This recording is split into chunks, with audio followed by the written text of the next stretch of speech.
Right, stop what you are doing, because the question that the entire British press has been too frightfully well behaved to ask has just been put into print, in black and white, in one of the oldest and most respected publications in the entire United Kingdom. And darling, it is every bit as explosive as you think it is. The question that has been whispered at school gates and muttered over kitchen tables and typed furiously into search engines for the better part of a decade has finally found its way into serious print. And the ground has shifted rather considerably underneath this whole story. Julie Burchill, that wonderfully unfiltered, gloriously unbothered force of nature, has written a column in The Spectator, Britain's oldest periodical, asking the question that has been circling this entire saga for years. Not hinting at it, not tiptoeing around it with diplomatic language and carefully worded caveats, and the sort of mealy-mouthed hedging that passes for journalism in polite society. Just asking it outright. How many yachts was Meghan Markle a guest on before she met Prince Harry? Was it double figures or triple? There it is, in print,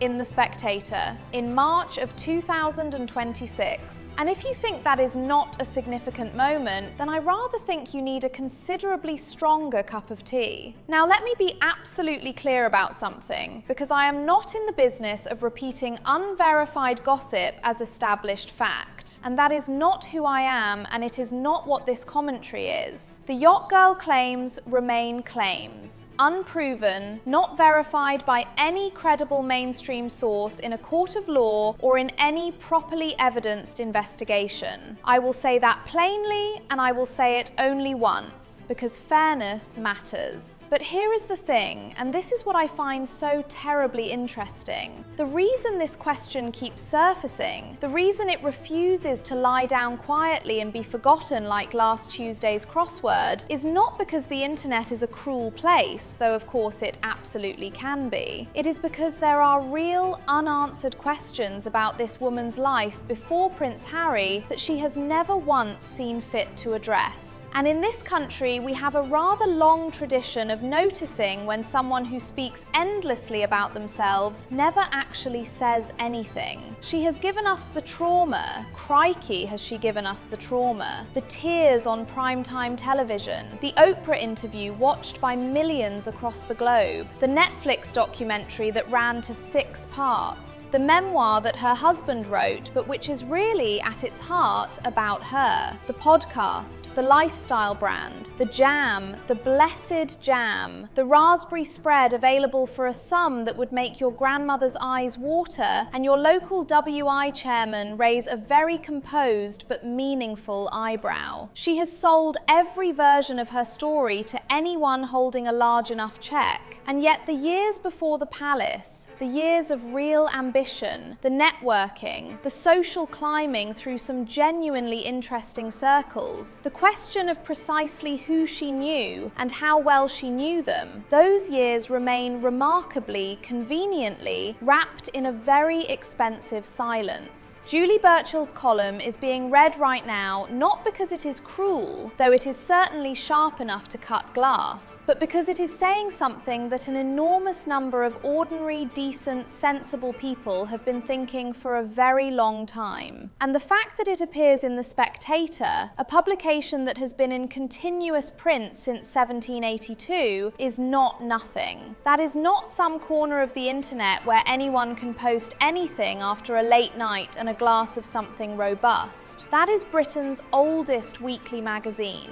That carries weight. That is what we call a moment. And then there is the Australia trip, which is where this whole business really catches fire for me, because it tells you rather everything you need to know about where we have arrived. In April, Meghan is heading to Sydney, not as a working royal, not in service of the crown she married into, but to charge women up to $2,288 Australian dollars each to sit in a hotel ballroom and listen to her talk about herself over 3 days. 300 women, a gala dinner, a group photograph if you have paid sufficiently, a goodie bag, sound healing, meditation, manifestation, and an in-person conversation with the Duchess of Sussex, which, as Julie Burchill rather brilliantly points out, will not be what most of us would recognise as a conversation at all. Because nobody paying $2,000 to be in a room with someone is going to ask the interesting questions. $1 million. That is what she is reportedly being paid to headline this event. $1 million.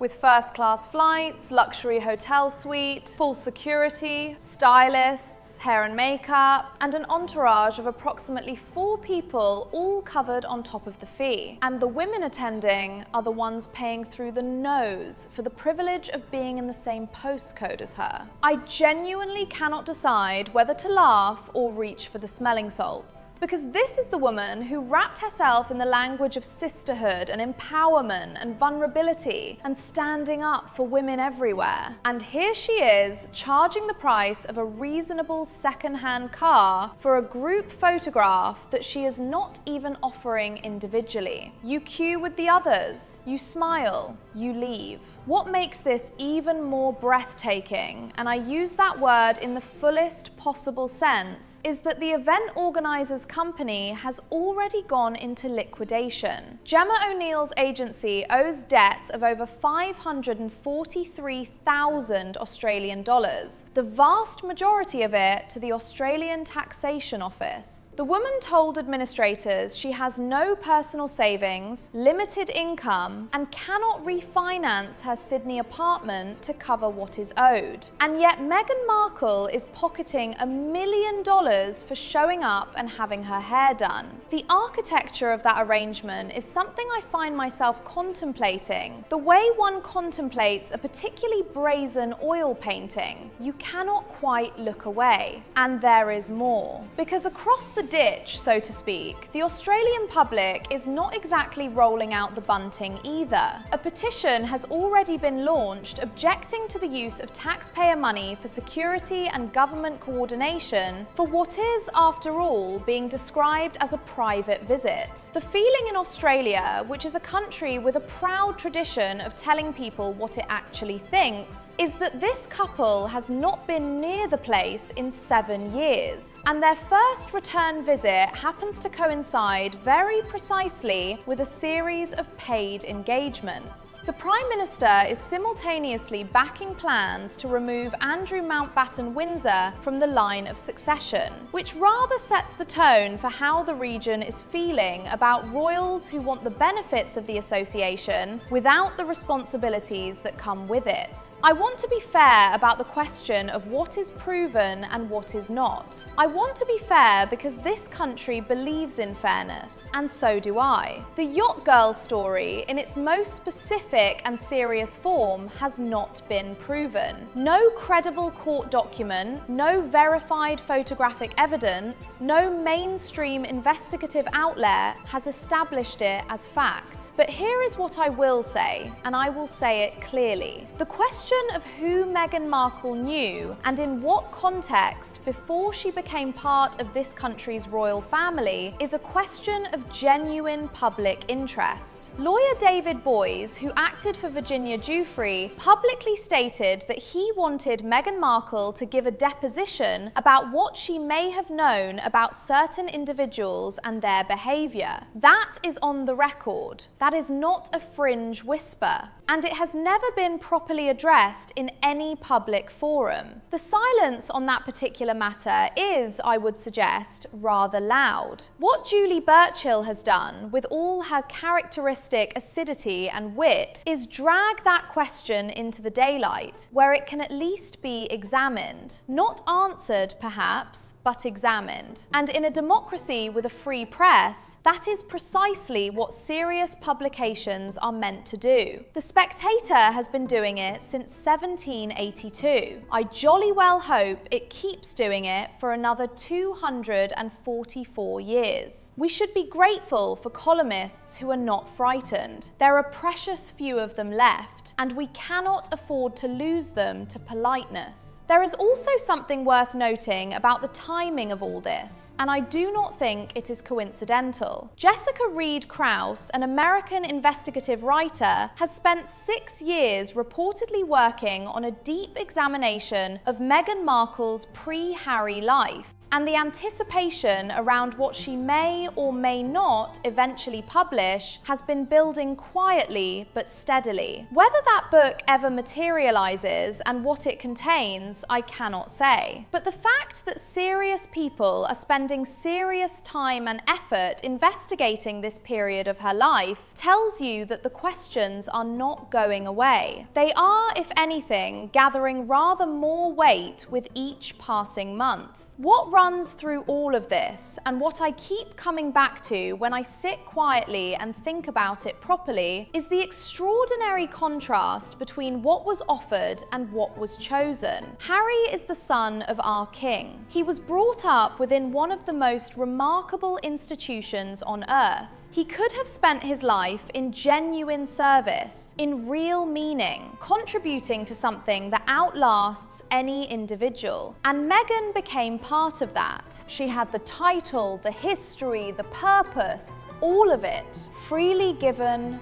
freely inherited. She could have been extraordinary within it. Instead, we have $1 million appearance fees, goodie bags, a liquidated event organizer, and a column in the Spectator asking about yachts. One simply cannot help but feel the weight of the contrast. And I say that not with glee, but with a genuine, bone-deep sadness for what might have been. The Crown endures. It has endured far worse than this particular chapter, and it will continue to endure long after the lifestyle brands and the wellness retreats and the paid photo opportunities have faded entirely from memory. Britain knows something that Montecito has not quite managed to grasp. Real dignity does not have a ticket price. Real legacy is not sold in a hotel ballroom. And a title that was given by this country, by our crown, by centuries of history and sacrifice and quiet service, is not a marketing asset to be deployed at a Sydney 5-star hotel while the event organizer quietly files for bankruptcy down the road. It is a responsibility. It has always been a responsibility. Mark my words, when the noise of all this eventually dies down, and it will die down, the institution that was dismissed as outdated will still be standing, just as it always has, just as it always will. And that, to me, is the most quintessentially British comfort of all.